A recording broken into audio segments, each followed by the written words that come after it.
This week's thought is sponsored by R Shaul Klein and family. Nishmas, Eretz Yisroel, Yehuda ben Chaim Moshe, and Yisrael Dovid ben Chaim Moshe. May their Neshamos have a tremendous Aliya. A good Erev Shabbos Kodesh. Parshas, Mattos, Maasei, 5780. We're finishing Sefer Bamidbar. The pasuk, there's a pasuk in Parshas Shvatim. The sheichad lo sikach. You're not supposed to take sheichad because sheichad it blinds smart people and it confuses the words of tzaddikim. What's the problem with sheichad? It makes things personal. When there's something to gain, you can't have an unbiased judgment. Therefore, a judge is not allowed to take a bribe. A dayan is not allowed to take a bribe. A dayan should not have any negiyus with the person they're daning, because what happens then, it's an unbiased thing if you stand to gain from the judgment. When there's something involved, when personal gain is involved, you cannot have an unbiased judgment.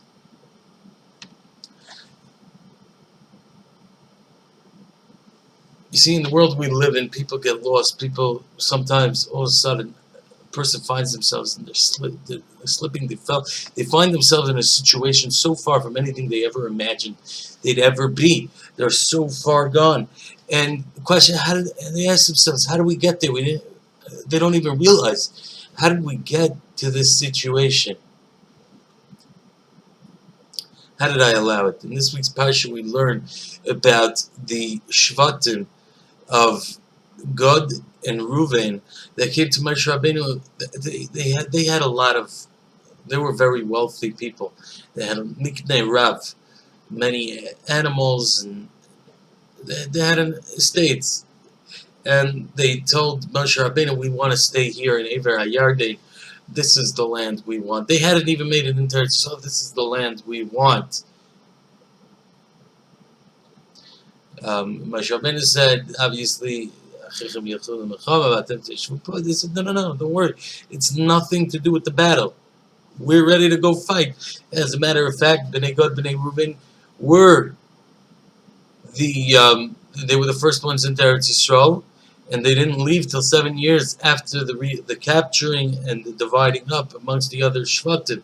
There were 14 years they were away from their families in Eretz Yisroel, making sure that the rest of the Shvatim were set up before they went back home. But then they went back to Yarden, and they settled there. The Medrash Rabbah tells us an unbelievable thing, that because they settled in Chutz La'aretz, they put their money first. This is where the business is first, and they settled in Chutz La'aretz. Because of that, they were punished, and they were the first ones to go into Galus.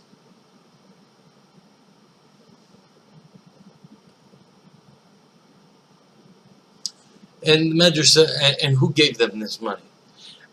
So the question is, they had wealth, and because of that wealth, the very wealth, the bracha that they had in wealth, that was what blinded them, and they only saw that. The Medrash brings out also, there was a certain person that came to Reuvein and said, how long did it take for God to create the world? And of course he said 6 days. He said, okay, so what's he doing since then? And Reuvein tells him that the HaKadosh Baruch Hu is making salamas, ups and downs, and so Medrash says, it's a plea, the Medrash, and Chatzkel Levinston says, he says, what's going on over here? And the answer is that there's certain shefa bracha that a person gets in this world that he's supposed to get from his Torah, from Teva, from the Bria, the way business works. And then there's a way you can ask Hashem for more than that. When you're not B'teich B'Hashem and you say, Hashem, I don't care what you think, I need more money. HaKadosh Baruch Hu says you could have it. But that's where your problem is going to be. That's where you're going to have such a chemdas moment from. They're going to be blindsided. You see what it is? We're holding right now, my dear friends, in very weird times. COVID, whatever. We're in the middle of the 3 weeks. And, stimulus package. No stimulus package. But bottom line, B'nai Gad, B'nai Reuvein, their money blinded them, financial reasons blinded them from their chibas Eretz Yisroel. And they didn't even realize it. They didn't even realize it. You ask them what do you mean. We went in, we fought for them, and we love Eretz Yisroel, but this is better for business. I think during the 9 days now, during the 3 weeks and almost the 9 days, as we're getting ready for the Yom Tov of Tisha B'Av, and I firmly believe this year it's going to be a Yom Tov B'Ezrat Hashem with Sudas and all Mamish Mashiach, and we got to realize that the HaKadosh Baruch Hu is sending us a message. There's no financial stability anywhere. Anti-Semitism is on the rise everywhere.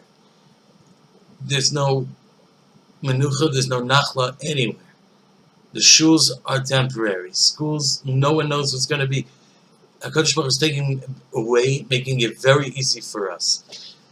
That very soon when He tells us it's time to come home, there'll be nothing left to hold on to. He's making that Nisayan much, much easier for us.